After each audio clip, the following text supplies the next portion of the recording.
And we do plan to do these more regularly in the future, but pleased to have you all here with us today.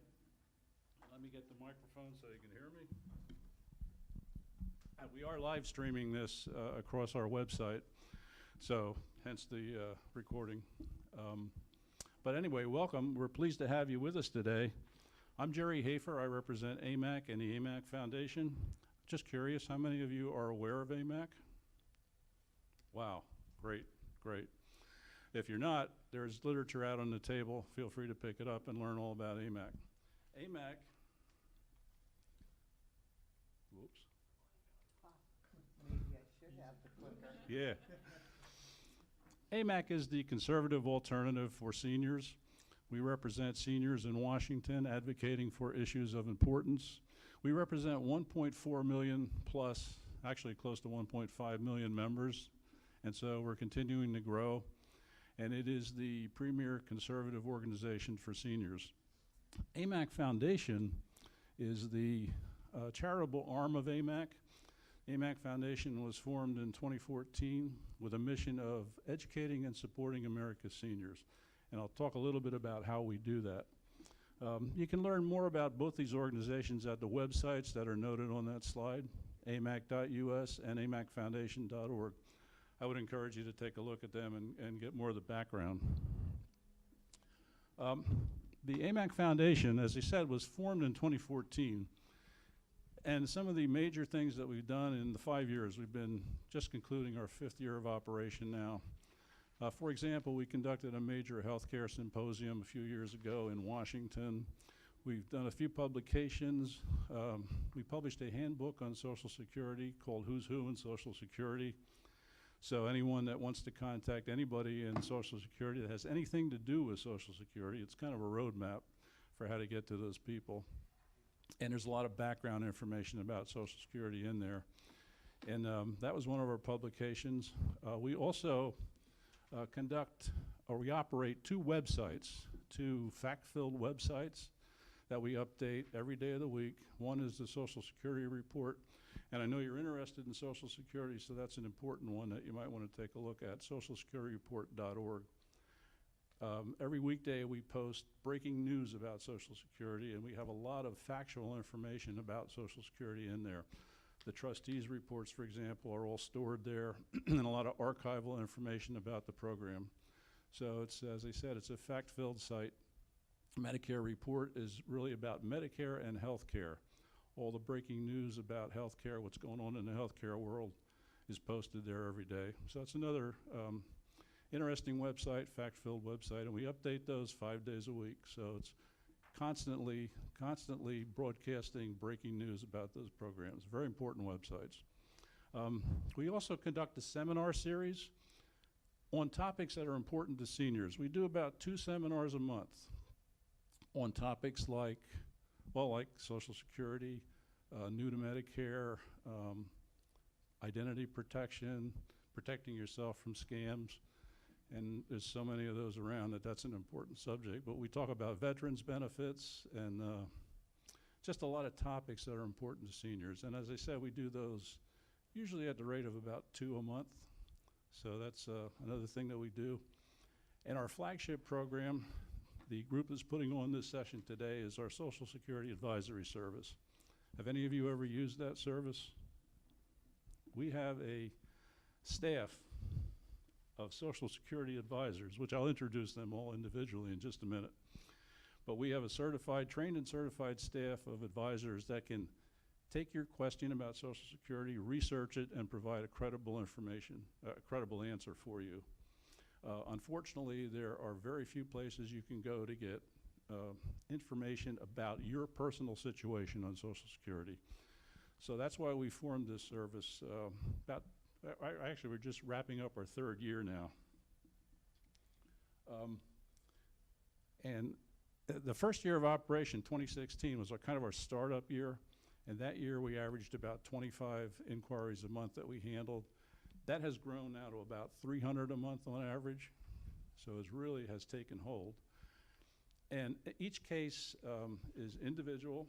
We research the information and find the appropriate advice to give you. And a case that we handle can take 5 minutes or it can take 5 hours. It just depends, you know, how complex the question is. But we do research and we do provide credible information in response to questions.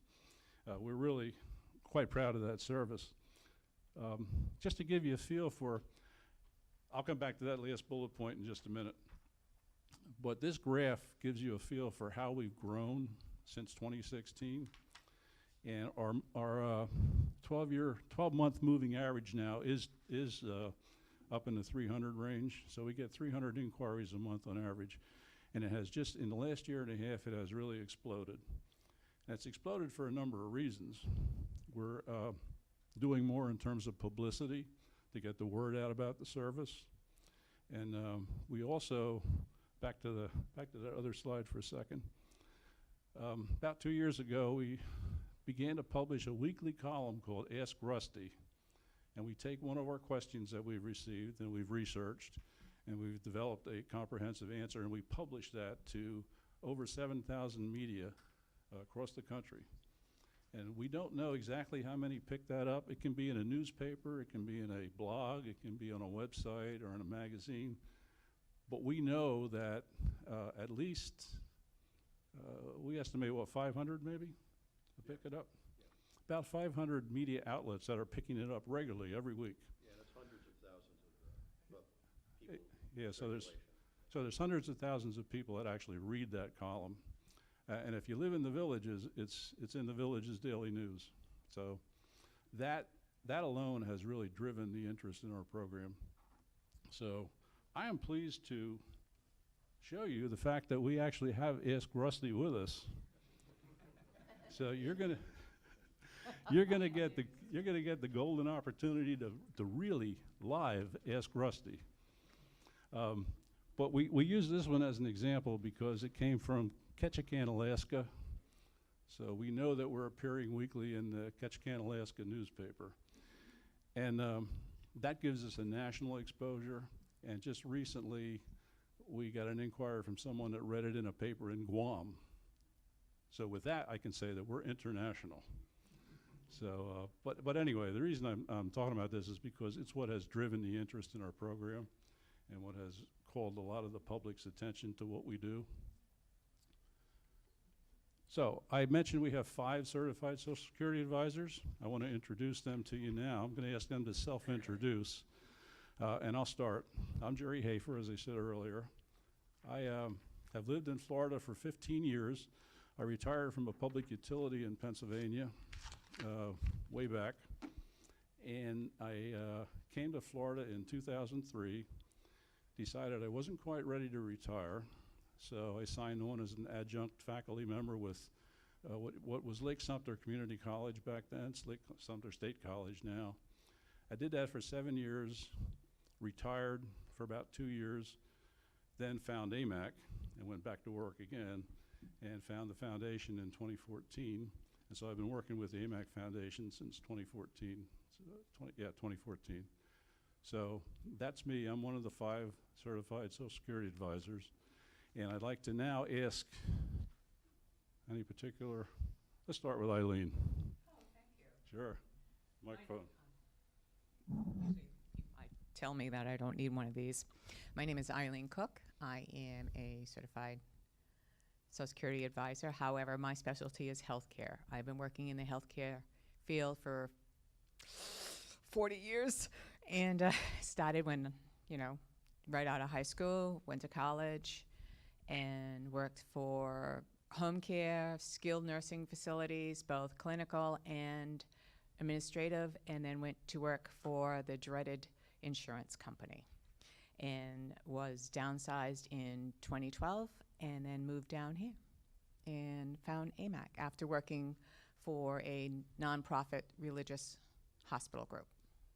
Decided I wanted to go out of that area totally, get out of, but still remain active in healthcare.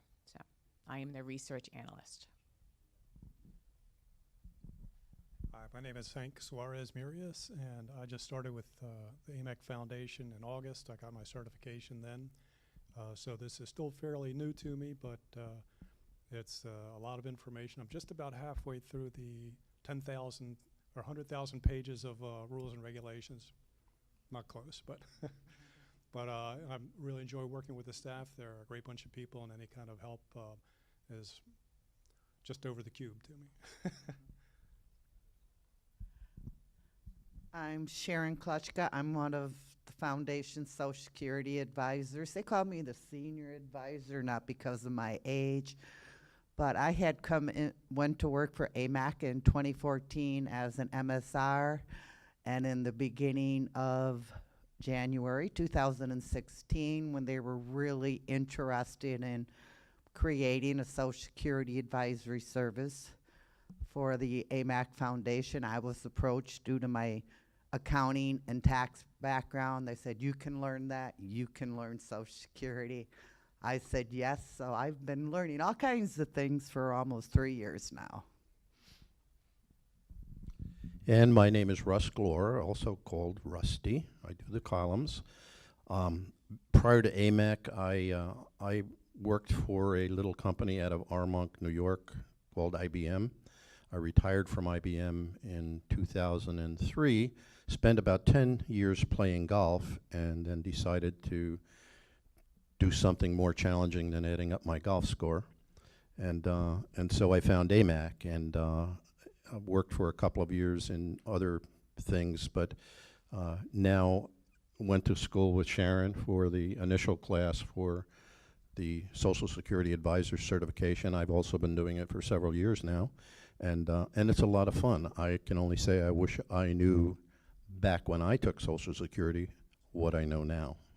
It's a lot different than I thought it was. So anyway, welcome. And I'd also like to introduce, while she's standing here on photo ops, our executive assistant, Sandra Sinagra. Sandra is the one that actually keeps everything under control for us, not just in Social Security Advisory, but in the foundation in general.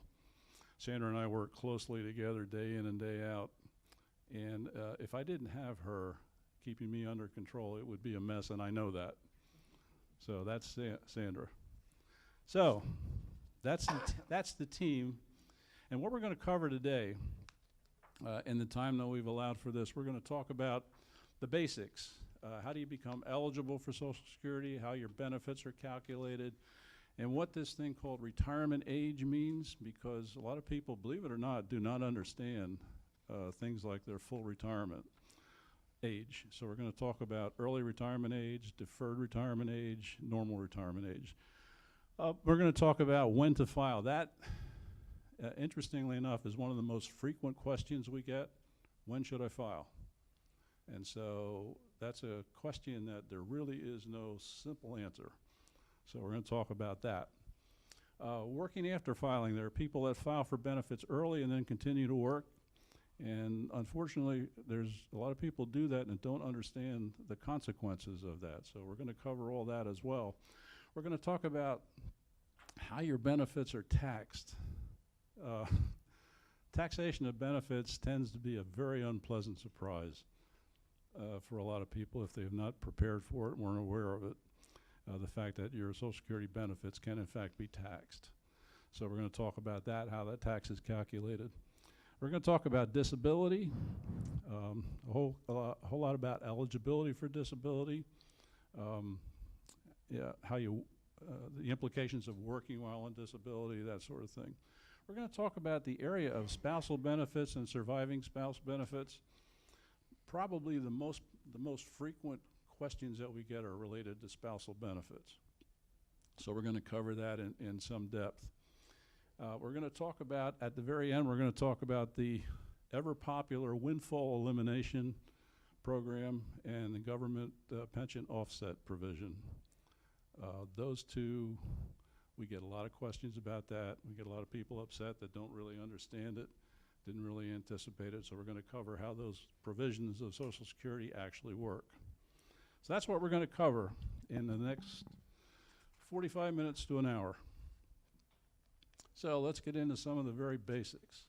I'm going to ask Eileen to kick us off and talk about who can collect Social Security, who becomes eligible, how you become eligible for Social Security.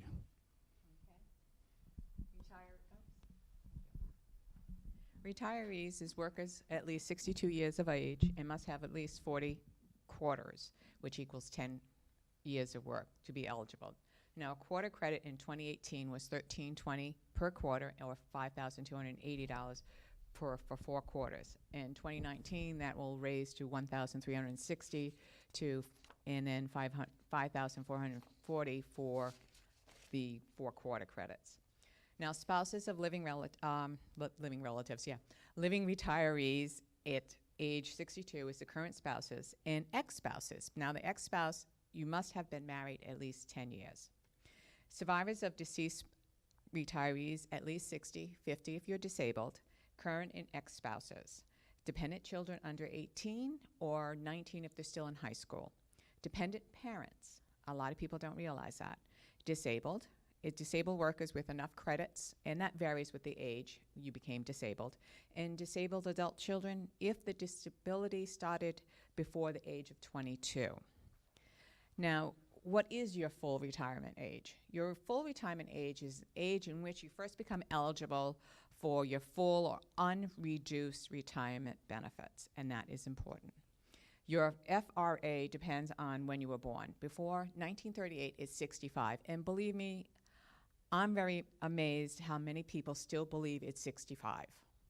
I don't know why, but people come up to me and say, "Oh, I'm going to retire at 65." I said, "Wait a minute, you were born 2 years before me, and I know you cannot retire at full retire." I said, "You know you're going to take reduction." "No, why?" But anyway, so in 1938 to 1942 is 65 plus 2 months for each year. In 1943 to 1954 is 66. 1955 to 1959 is 66 2 months for each year, and 1960 and later is 67. Now, your full retirement age for people retiring now is between 66 and 67. Raising the full retirement age in the future is a possibility, but it wouldn't affect today's retirees. So don't panic when someone starts saying, "Well, we're going to raise the retirement age."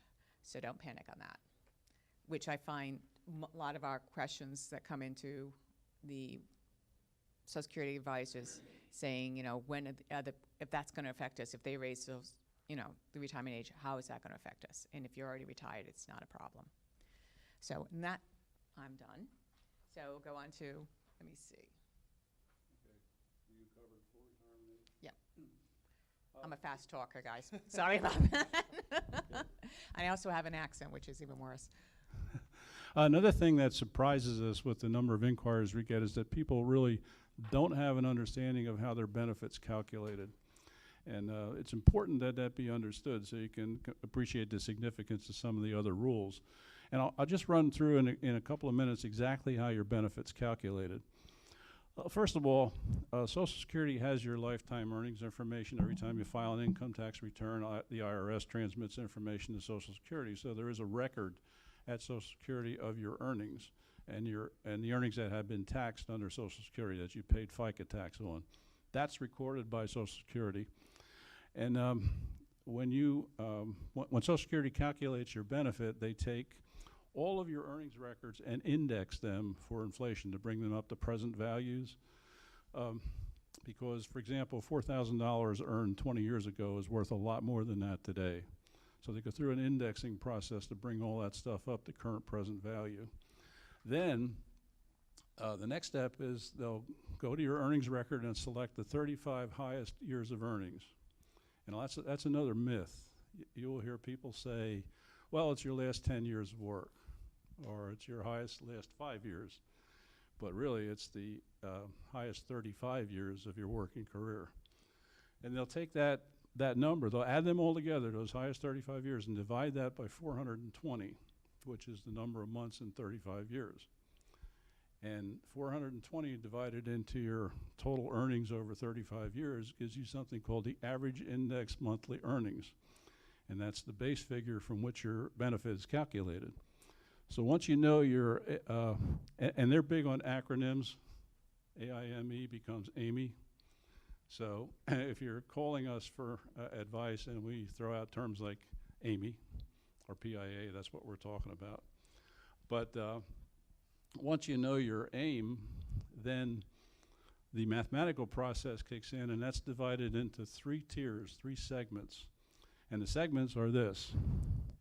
From $0 to $895 of your AMI, you get credit in your base benefit to the tune of 90% of that. The second tier begins at $896 and then goes to $53.97, and you're credited with 32% of that. Anything above $53.98, you're credited with 15%. So that's the progressive design of Social Security. The low income portion is weighted more heavily than the high income portion. This example is an average index monthly earnings of $6,000. And you can see how it breaks down and eventually winds up at $2,336, which is your full retirement age benefit, PIA, primary insurance amount. Now, Social Security then rounds that down. This annoys a lot of people. You don't get the $2,336.12. You get $2,336. They round down. So just another little irritant for people. And a lot of people will say, I want that 12 cents. But it doesn't work that way. So that's how your benefit is calculated. That's really the math behind how that number came. That's on your form that you get from Social Security, or that's in your My Social Security account. That's how that's calculated. The significance of that, of course, is if you don't have 35 years of earnings and you had a couple of years where you didn't work at all, then those are zeros and it brings that average down. So that's why it's important to understand that it's the full 35 years. Okay, now, at what age should I file for benefits?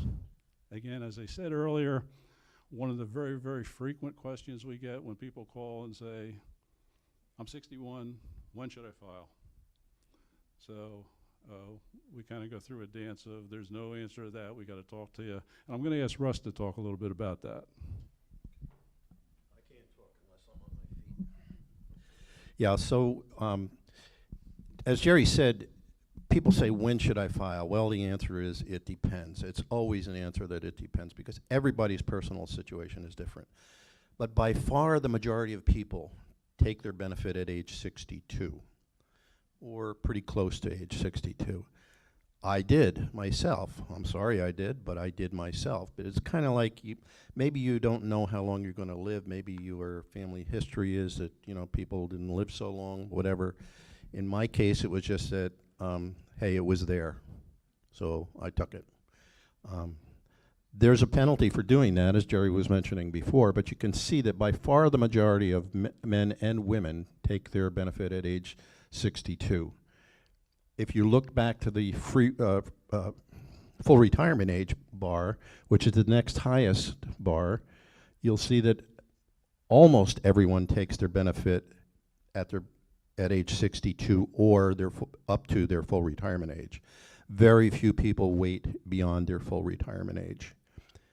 And if you're in good health and you don't need the money and your family history of longevity is good, you can get quite a bit more money by waiting beyond your full retirement age. In fact, you can get 8% per year more.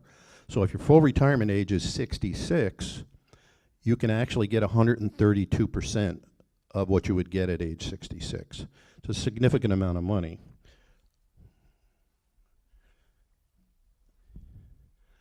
So I want to go on to the next chart. What is it, this one here? Yep. So this is an example of a $1,000 benefit at your full retirement age of 66. If you take it at 62, instead of $1,000, you get $750. But if you wait until you're 70, you get $1,320. That's a pretty broad jump. I mean, it's what, 70-some% more that you get at age 70 than you get at age 62. I think it's 76% more that you get. This is something that we try and explain to people. So many people say, I'm going to take my benefits. I get emails all of the time. I'm 62 or I'm 61 and I'm going to be 62 and I want to take my benefits. Well, why? Well, because they're there. Do you need the money? No, I don't really need the money, but I don't want to lose it either. So what happens is we do something called a break-even analysis, and that tells people If you take your benefit at age 66, your full retirement age, instead of at age 62, at what point will you have collected the same amount of money? And the answer to that is at 77 or 78 years old, you will have collected the same amount of money, because if you wait until your full retirement age, you're going to get more. Retire at 62, you get a smaller benefit, but you get a lot more of them. If you retire at 66, you get a bigger benefit, but you get less of them. Social Security will say it doesn't matter, you break even, but the reality is that a lot of people live way beyond the break-even point. It's not uncommon today for people to live into their 90s. The average longevity now is 84 for men and 86 for women. So if you say that I'm going to break even at 77 or 78 years old, and you haven't taken it at the later age, at your full retirement age, once you hit 77 or 78, you're losing money, which is why we encourage people, if the circumstances are right, to wait a little bit beyond your full retirement age. The same holds true if you wait until 70, you'll break even about 88, 81, or 82. I've done so many of these analyses, it's always 11 or 12 years.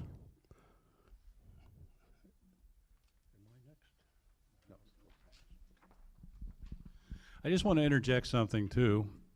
A lot of people, when we ask them why they want to retire at age 62, they will say, because Social Security is going bankrupt. How many of you have heard that? It's a common myth, and I won't spend a lot of time on it, but I want to assure you that Social Security is not going bankrupt. It's a self-funding situation. The real problem with Social Security is the trust funds are being used starting this year to subsidize the benefits that have been promised. And those trust funds will deplete between now and 2034. Statistically, that's the projection. And in 2034, Social Security is still not bankrupt, but it gets to a point where it can only pay out what it takes in. And that translates to an across-the-board reduction in benefits of an estimated 21%. So if nothing happens legislatively between now and 2034, then all benefits across the board will be cut 21%. Realistically, I don't think that's going to happen. I believe the political world will wake up and stop kicking the can down the road and take corrective action. AMAC is leading the charge on that corrective action. We have a plan worked out that can guarantee Social Security solvency for generations to come if we could just get the political world to listen to us. So, and we're optimistic that that's going to happen. Just got to get it in between hot button issues. So just wanted to interject that because that's a myth that we hear day in and day out. I want it now because it's going bankrupt.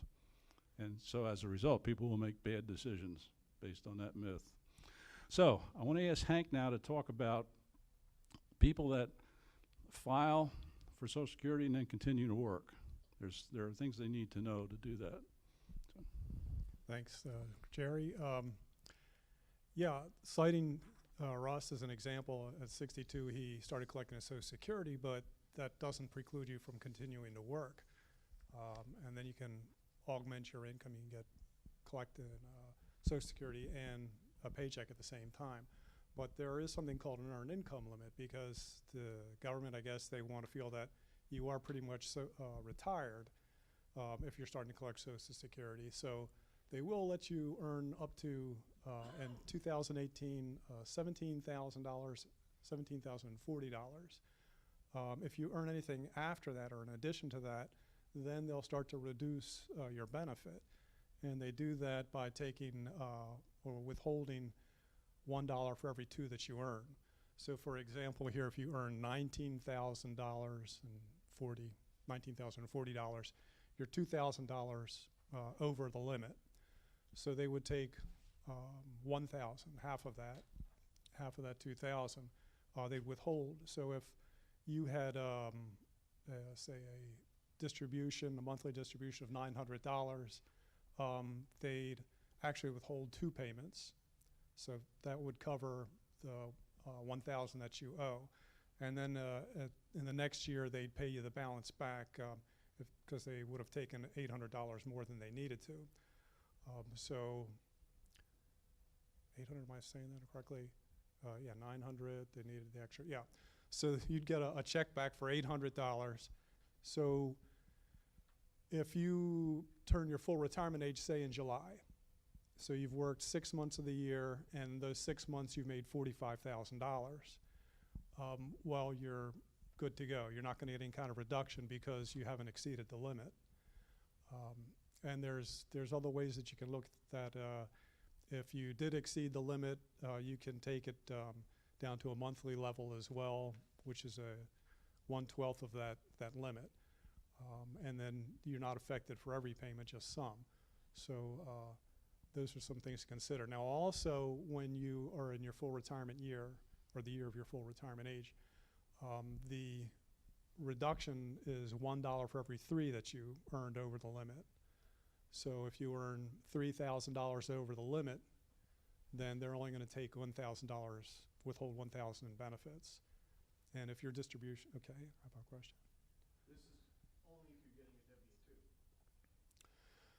That's not counted as like a capital gain and. Right, this is, okay, I'm glad you brought that up. This is strictly earned income, so if you're collecting an IRA, a pension, anything like that, if it's not earned either through a W-2 or with self-employment, then it's not considered part of this limit.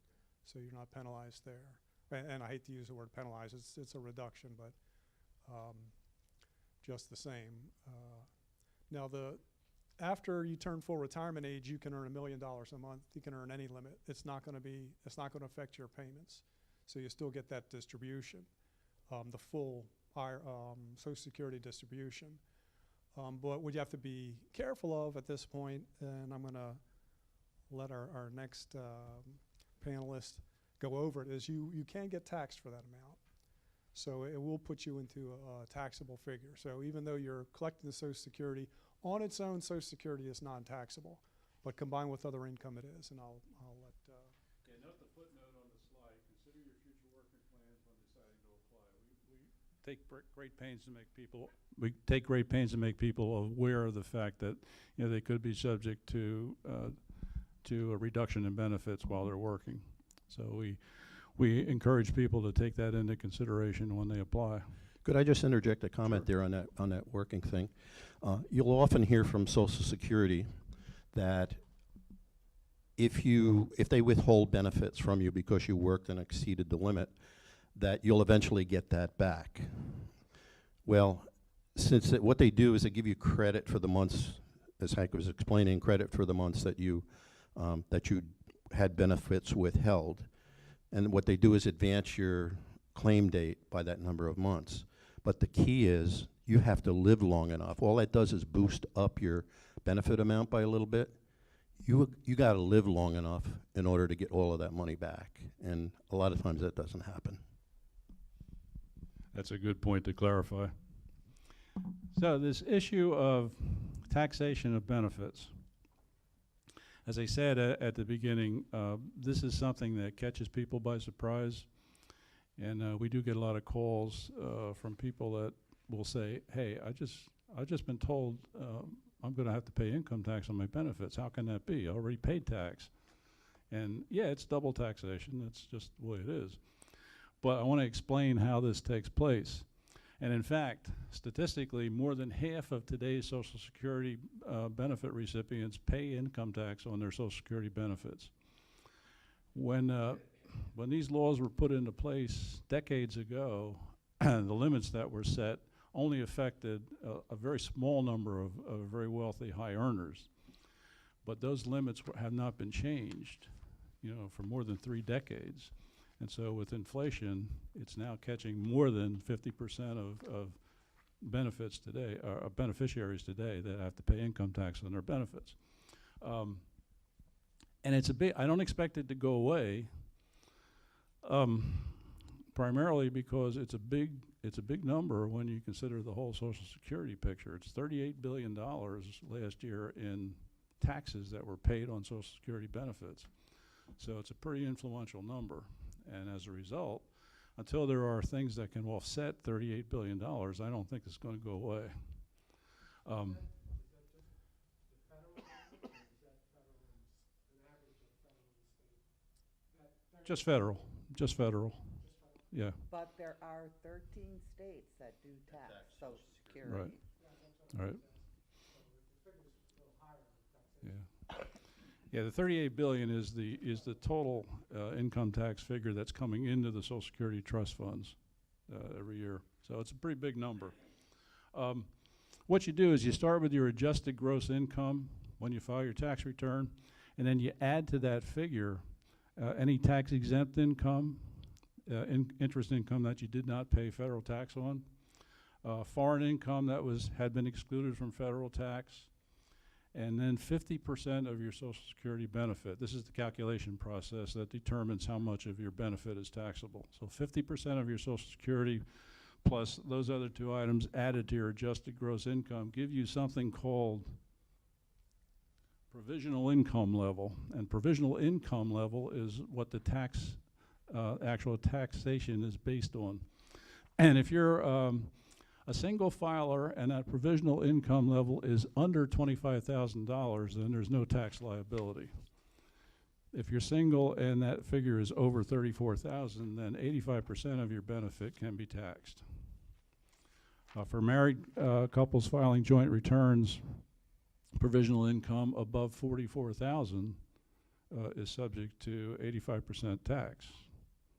So you can see it doesn't take a whole lot of income to get to $44,000 of provisional income.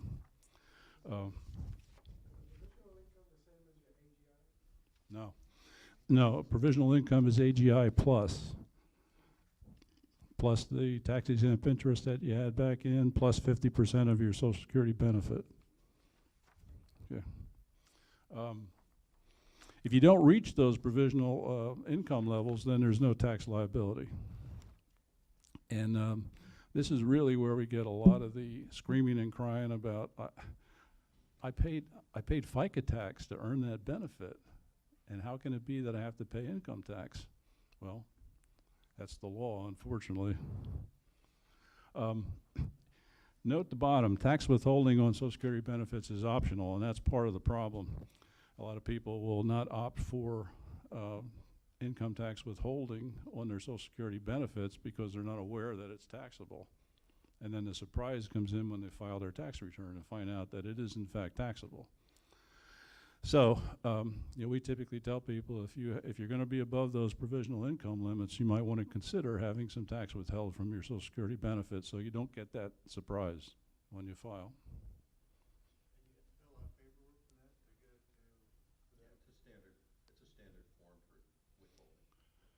Yeah, not just a W something. W4V, the form comes from the IRS, but it's actually filled out and sent to your local Social Security office.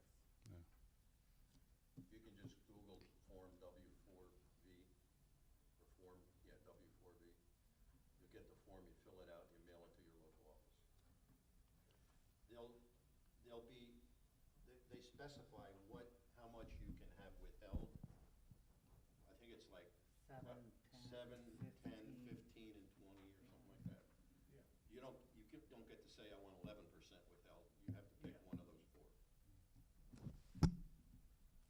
But again, it's something to consider to avoid that very unpleasant surprise, at April. So, and we do get a lot of questions and complaints about that. My recommendation is if you have a tax advisor, have them run you an estimate on how it's going to affect you. Okay, now let's get into disability, another very complex subject, and we do get a lot of questions about that. Bet you thought they were never going to let me talk. And this is where Sharon takes over. This is one of her real shining areas. So, Well, Sharon? actually, I'm just going to cover some of the basics of disability. When someone has a physical or mental condition that prevents them from engaging in any substantial gainful activity, and the condition is expected to last at least 12 months or result in death. When they're talking about substantial gainful activity, That amount for 2018 is only $1,180. If you're no longer able of working enough each month to earn that amount because of your health or mental condition, odds are you should be applying for disability. That limit for 2019 will be 1,220. You have to be under your full retirement age. Once you reach your full retirement age, you're no longer eligible for disability, because when you reach your full retirement age, if you are on disability, it's going to automatically convert to your retirement benefit. You need to have sufficient Social Security work credits. They have to be based on your own record. They cannot be based on your spouse's. You need to have worked at least 5 out of the last 10 years. It's an insurance plan, so if you've been out of work for over 6 years and become disabled, you will no longer qualify. And you should apply for SSDI as soon as you become disabled. Now, the determination process can take 3 to 5 months, but when they're saying 3 to 5 months, that's from the time you've completed and submitted all your paperwork into Social Security.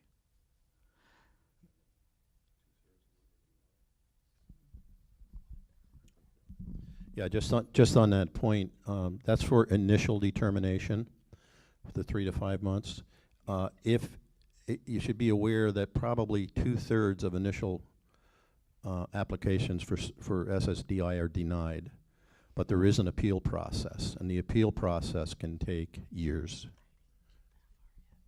There's about if it goes into appeal because you're denied on the first time through, so you really want to make sure you totally give them all the information they request. There's approximately a 2-year waiting list.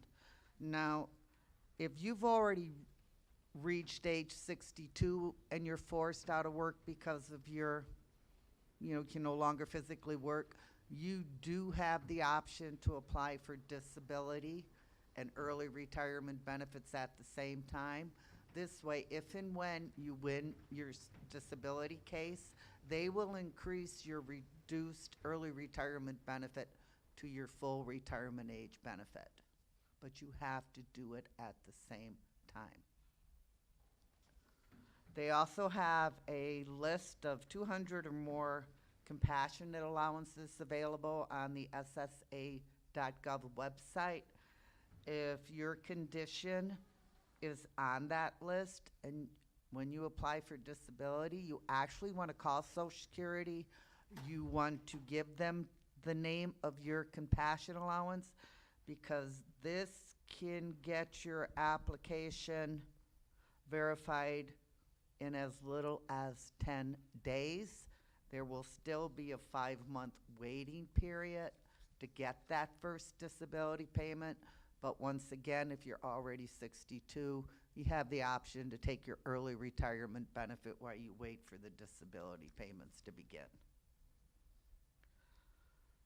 And if you are 62 and on disability, if you are entitled to eligible for a higher spousal benefit, you can apply for that also as early as 62.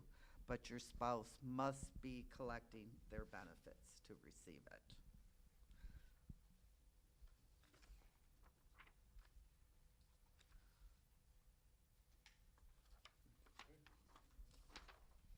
Okay, Sharon mentioned the word spouse, and we're going to take a step now into discussing spousal benefits.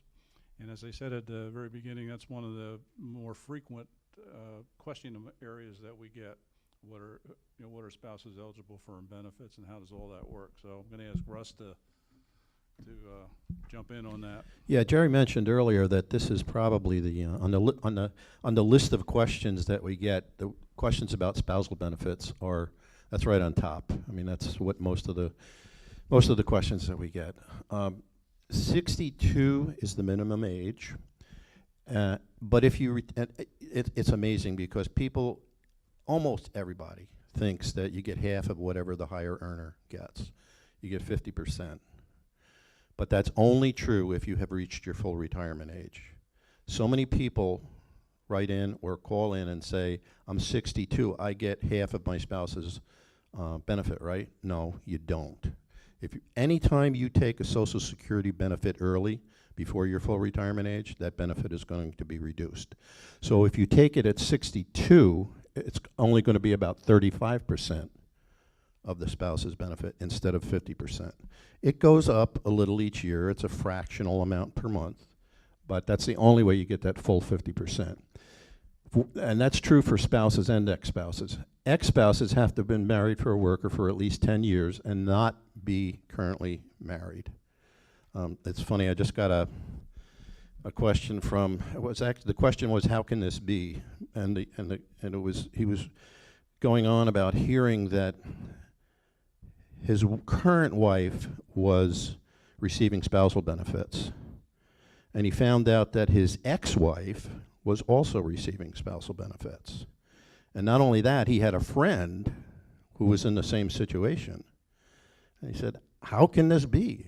Well, the answer is, if they qualify, you can have a current spouse and more than one ex-spouse collecting spousal benefits from the same worker.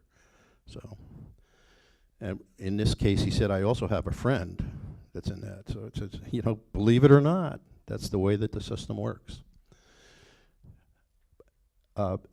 You only get a spousal benefit if the spousal benefit is more than you're eligible for on your own work record.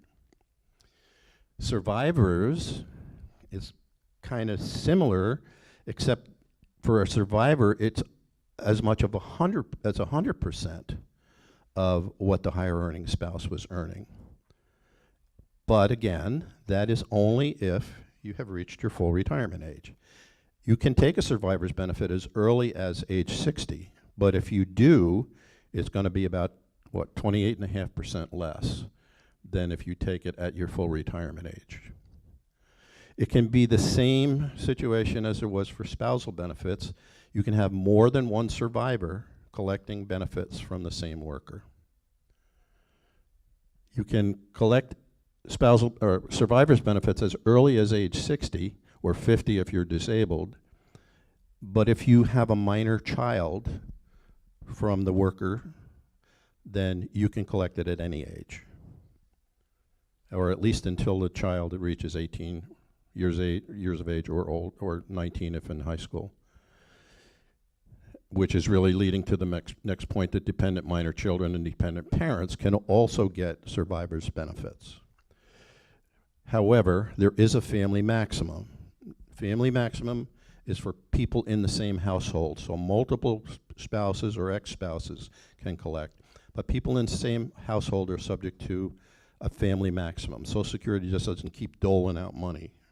So spousal benefit can be 50% of the higher earner's benefit, and if they have a minor child, that child could get 50% of the benefit, but you can't get more than, there's a formula for computing it, but it generally, this family maximum is going to be about 150 to 180% of the worker's benefit amount. Okay, want to get into next, we saved the best for last, the wonderful world of the windfall elimination provision, also known as WEP, and the government pension offset provision, also referred to as GPO.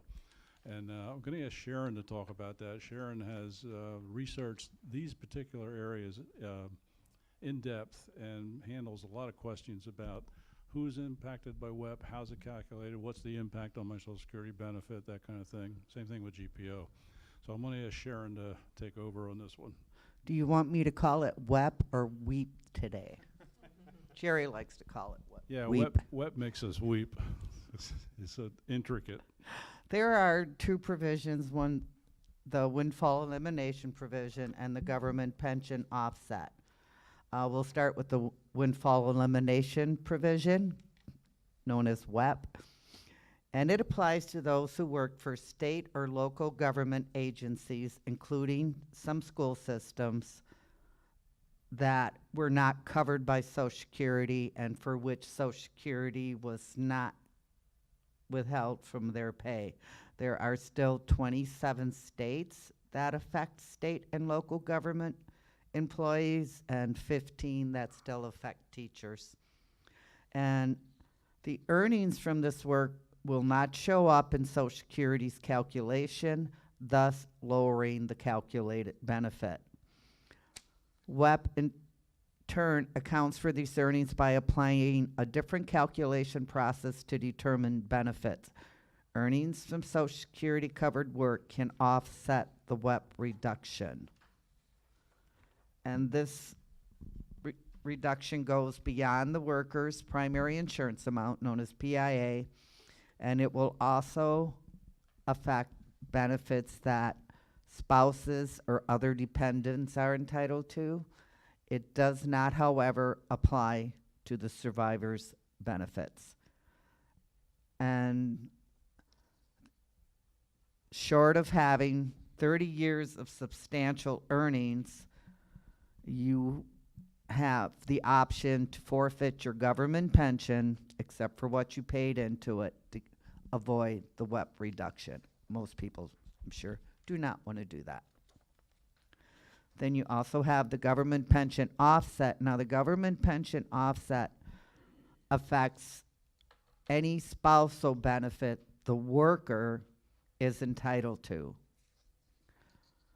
They will take 2/3 of your government pension, and that will be the reduction they will use to reduce any spousal benefit, whether it's divorced spouse, surviving divorced spouse, or a deemed spouse. And unlike the WEP cannot reduce your Social Security benefit by more than 50% of your pension. The government pension offset can actually eliminate your entire spousal or survivor benefit. Now, there is a way to get out from under the government pension offset, and you can work for at least 5 years in a position where you contribute to both Social Security and the same pension plan. It's known as the 60-month rule, and you only have to work 1 day a month for 60 months to get exempt from the GPO. But during that time, you cannot work so much as 1 day in a position that does not pay into Social Security, or it will cancel the month. And so if any of you are affected by this, please feel free to call me at the office or come in for an in-house meeting. It can be very complicated. Indeed. Some of the sessions that she has with folks that have WEP or GPO questions can take a long time, can take hours of discussion. So that concludes the material that we put together for this morning's session. I want to thank you all for being with us today. I hope that you learned something. I hope that was worthwhile. I want to just talk to you a little bit about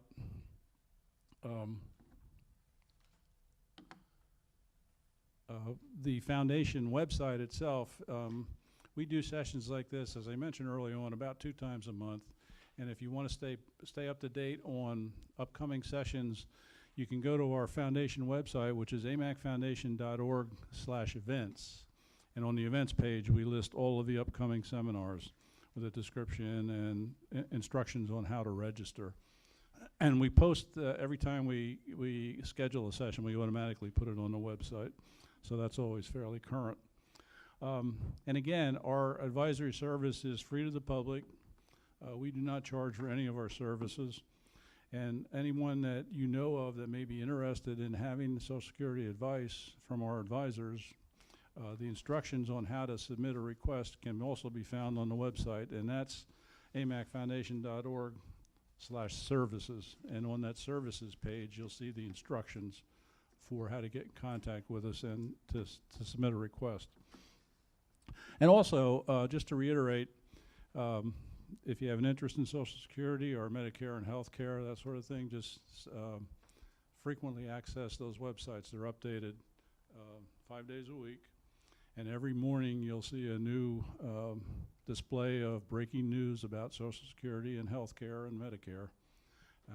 And there's a lot of archival information. If you want to do your own research about Social Security, all the articles that we have posted on that website are keyword searchable. Just put in your keyword, and it'll give you hundreds of articles about that subject. So it's a good research tool as well. And also, right in the middle of the homepage, when you go to socialsecurity.report.org, for example, there's a section called Handy Tools and Calculators. Things like calculating your estimated lifespan and all that kind of thing. So if you want to know how long you're going to live, we got a tool to help you do that. But seriously, there's a good array of tools to use to help you do financial planning, and the archival information is up there as well. So with that, I will say thank you. There's my thank you chart. And hope to see you again sometime. And we do plan to do these things periodically as things happen in Social Security, as some of the rules change. Social Security is, many of you, I guess, have been through it, and you know that it's a little bit complex, more complex than meets the eye. We typically tell people there are 2,728 separate rules that you need to understand about Social Security. And then there's like 10,000 interpretations of those rules. And some of those interpretations kind of countermand some of the rules. So it's a bit of a nightmare. But if you contact us, if you have a question and you contact us, we will get you an answer. So with that, I'll say thank you very much and hope to see you soon. Yeah, we will take questions now. If anybody has any questions, fire away. I know one couple came in the day specifically on the restricted application. I didn't realize we weren't presenting on it today, but we'll be happy to answer your questions on it. If you need personal assistance, I'll make arrangements to meet with you. Did you have Jen? Wanted to speak to you. I think I would. Oh, I'm sorry. These are just general type questions for edification purposes, more than anything else. And when you talked about the services that you provide, two things came to my mind. What a very, very difficult job you guys must have. And also how difficult it is to get through the bureaucracy of Social Security. And in that sense, if we come to you and we have what you appraise to be a valid issue, would you provide a service to help us through the process of addressing it with Social Security? Or how does that support service work? Yeah, well, actually applying for Social Security and getting through that process is relatively easy. Right. Right.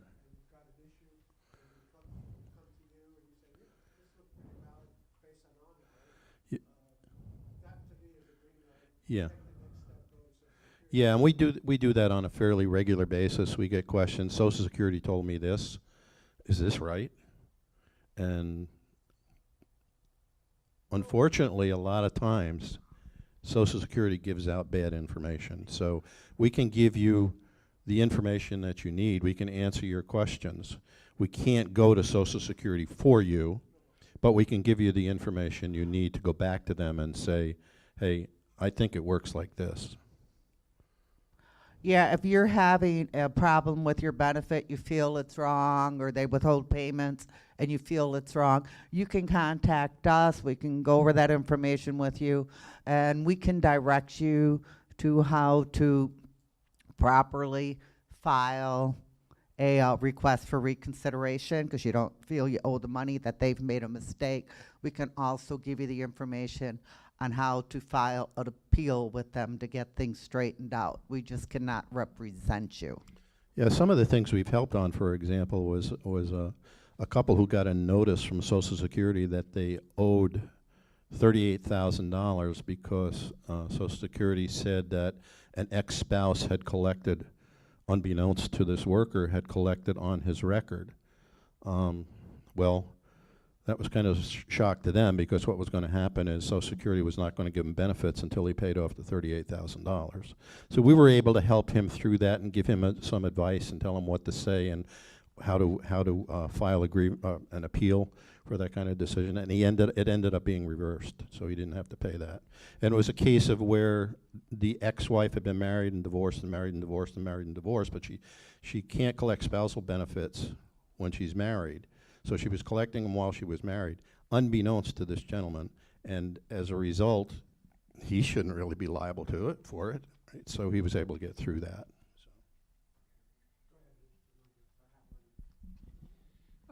Just a question. I've been on a website that called Maximize Your Social Security Benefits.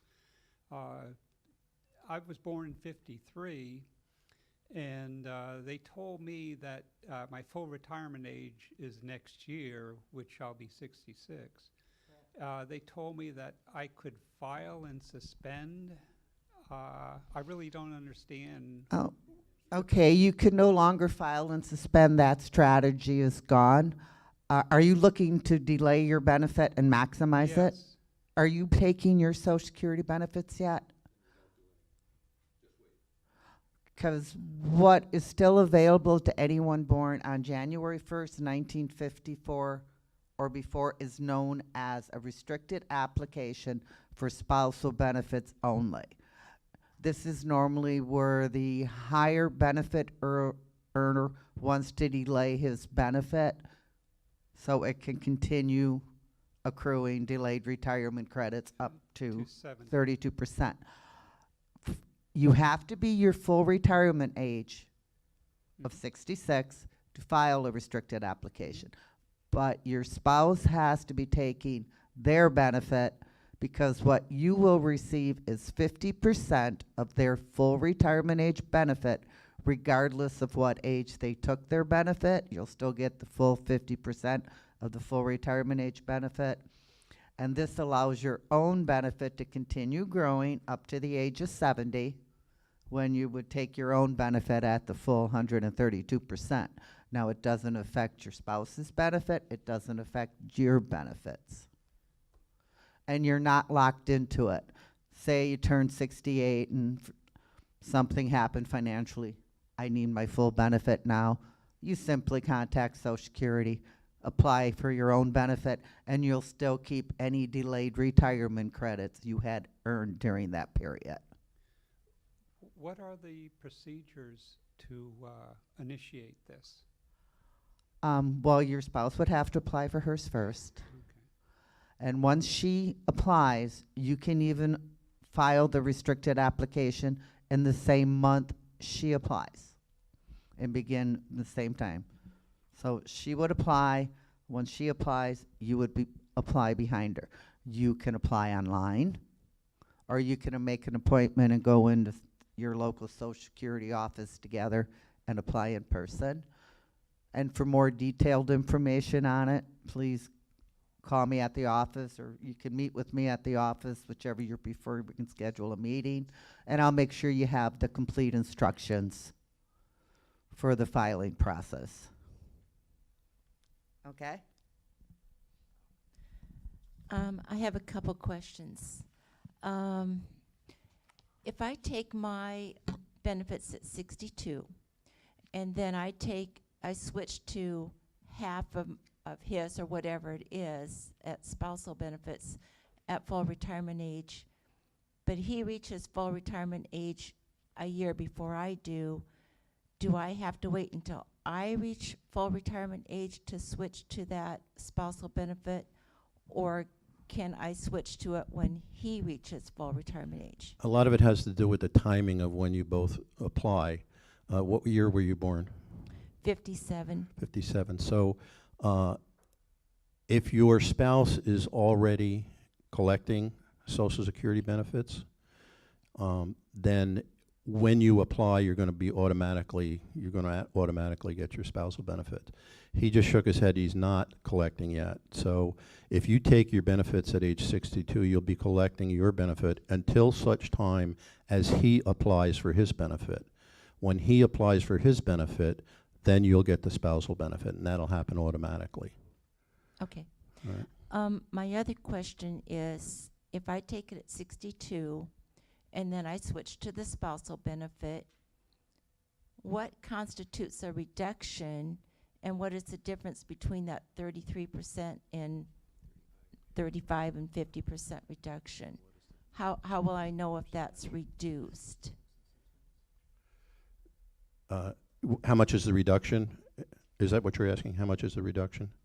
What is it? 25/36 of it's a little bit. It's a fraction of a percent each month reduction, depending upon how much before your full retirement age you get the spousal benefit. So the reduction is, I believe it's 25/36 per month of a reduction.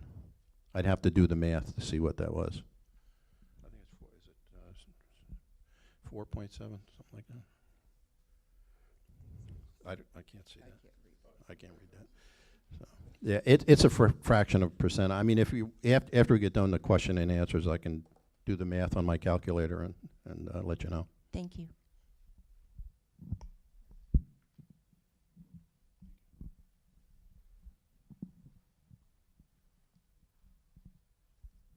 I have one last question, and it kind of relates to what she brought up, but I also interested. When you talk about what I now know is called spousal benefit as of 30 minutes ago, on page 22 of the presentation, you have a figure out there that says 35%. And in general terms, what range would suggest that, yes, there has been some adjustment to, well, let me back up a minute. I understand spousal benefit to also mean that if your husband had the higher income than the wife, and you both apply together for Social Security at the same time, there will be an adjustment to your spouse's Social Security benefit based on the fact that her husband's income was significantly higher than hers. Is that a good assumption? Yeah, it is. If he's the high earner, if the husband is the high earner, and his benefit is considerably more than the spouse's, it's a good assumption that it's going to be higher. But the way that you calculate it is if you look at the lower earning spouse's PIA, their full retirement age benefit, and if you look at 50% of the higher earning spouse's benefit, if the lower earning spouse's benefit at their full retirement age is more than 50% of the full retirement age benefit of the higher earning spouse, then there's not going to be a spousal benefit.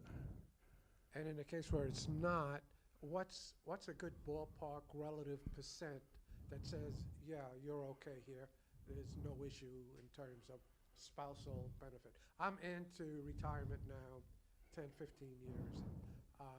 You talk to a lot of people and you get a lot of different stories, and today's presentation was really very good. And I'm just wondering, in terms of ascertaining that, yes, what we're receiving today is fine, based on the relative percent that my wife is receiving versus what I'm receiving, is 35% a good guideline? No, it depends. It depends on how old the spouse was when the spousal benefit was taken. It could be anywhere from what, 32.5 to 50%? The only time you're gonna get 50% Is it wait till your full retirement age? If you retire a year before your full retirement age, it's going to be less. Well, we retired at 62, Right. so, It would oh, you're both retired, or you're taking your benefits? oh, yeah. We're both Who retired. filed first? We filed simultaneously You filed together? at 62, What year were you born? 42. If you filed together, then if she was entitled to a spousal benefit, she would have received it at that time, but it would have been reduced. And a ballpark relative percent? It would have been around 35% back then. I mean, 'cause like now for the last 11 years with anyone with the full retirement age of 66, if you take it at 62, you're gonna get 35%. As the retirement age has been growing, the reduction for taking it at 62 is also increasing. So it would actually be less than 35% of the spousal benefit. But if it's in the 30s, it means that everything's good. I mean, if it's in the 30% bracket, I mean, 30. Yeah. Yeah, if you both took it at 62 and it's in the 30% area, then that's about what it should be, 35%, yeah.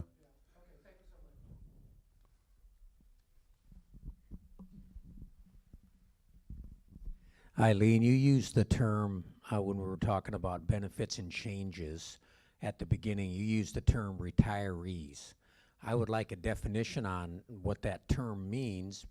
Is that people 55 and above, 62 and above? We're in the window, so does that include people that are qualified above 62 or a spouse that's lost another spouse at 60? What does that term The way mean? the way that we use it in this presentation, it means someone who has taken their Social Security benefits.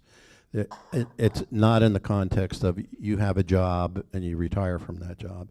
When we use it here, we mean somebody who has taken their Social Security benefits.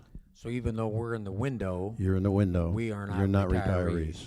If you're not 62 yet and you haven't started taking your benefits, well, we're 62, but we haven't started taking the right, benefits. so you're not, according to this, the way we're using that term in this presentation, you're not yet a retiree. Okay.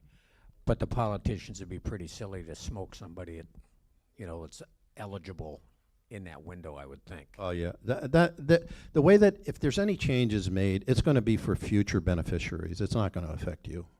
I mean, that'd be political suicide. They don't worry so much about people who are going to get mad at them 10 years down the road. But they do worry about people who are going to get mad now. Well, actually, the talk is if they do raise the entire retirement age, it would affect anyone born 1961 or later. Maybe this is something everybody's already asked and I'm just not understanding. I'm 60. When I turn 62, I have every intention to file for Social Security. My husband is 2 years older than I am. He doesn't intend to file until he's 70. We both have about equal retirement amounts. If something should happen to me after I file, I mean, I assume my husband is entitled to survivor's benefits without applying for his social, correct? Correct. Now, if He something... can make a choice Okay. of which benefit he wants, and he would obviously choose the one that was higher. But what if he didn't plan to take his Social Security yet? He still could- wants to wait. he could Say I take a die cer- at 64. He could take his survivor's benefit first and leave his own grow until he's 70 years old. Now, I would caution that you need to be very, very specific with the Social Security information or administration for that. Actually, Social Security's Inspector General recently took the office staff to task because they hadn't told people of that particular thing, and people took their benefit and ended up taking both their retirement benefit and their survivor's benefit and weren't eligible to let their own grow. Hopefully they've learned their lesson on that now, but now you still should be very careful and be very specific. Okay, so then say the opposite happens. Say my husband passes before I do, but I'm already collecting my Social Security. Am I also entitled to survivor's benefits or not? Yeah, you are. You may not want to take them because survivor's benefits stop growing at your full retirement age. So let's say you are taking early Social Security benefits. You're eligible for survivor's benefits. You may not want to take them because they're going to be cut if you take it before your full retirement age. So you could take your own, you can continue to take your own Social Security benefits until such time as you reach your full retirement age, at which time you could take your higher survivor's benefit. W- Right. Yeah, maybe your widow full retirement age may be a little bit less than your regular retirement age. What year are you born? 58. 58, so then It says I have 56 66 instead, and so it's 6, yeah. it go back you for. go back, yeah, go back 4 months, yeah. Okay. Thank you. But now, something to mention there, that at full retirement age, if you're gonna wait till full retirement age to maximize, you will be maximizing your survivor benefit, because it's not gonna get any kind of delayed retirement credits after you reach full retirement age on, survivor benefits. So you can get 100% of what your spouse was, your deceased spouse was getting once you reach full retirement age. After that, it stops growing. Well, whether or not they were taking it, they don't, like Yeah, say, they don't. you got a spouse delaying his benefit to 70. Lord forbid he doesn't make it to 70 and he's the higher benefit, you would get the amount of his benefit at his time of death. So however many delayed retirement credits he had earned, like say something happened, he passed away at 69, his benefit had been delayed, you would receive that 24% of delayed retirement credits he had already earned in his benefit. You would not lose So it. if we're equal right now, basically with benefits, the longer he lives, and if he should die before I do, then it would be more beneficial to take it. Right. And the fact that you took your own benefit early does not affect the amount of your survivor benefit. It You only will get, affects the him. surviving spouse will get 100% of the deceased spouse's benefit at time of death if it is higher than their own. Welcome. There's all sorts of different ways to play with that too, because if you filed at 62 and your spouse passes before you reach 63, you have 1 year to redo. You can repay all the money that you've collected. Then you can take the survivor benefit and allow your own benefit to grow until you reach 70. So it's tricky. There's limits that you really want to speak with somebody as soon as possible if, you know, you're so unfortunate, or fortunate, however you look at it, to lose your spouse. I would ask you also to take a moment before you leave and fill out that evaluation form that you were given. And if you want to request a specific appointment with us, there's a place to do that on the form. We'd be happy to have you come in the office or just give us a call or anything. But if you would fill that out, we'd appreciate it. Yeah, the office is located right here in Lady Lake, right? You can almost see it from here. On Peak Trail. And you're more than welcome to schedule an Yeah. in-house meeting if you want more detailed information pertaining to your particular case. I mean, we do benefit analysis and stuff for people that request it. Okay, and with that, thank you very much.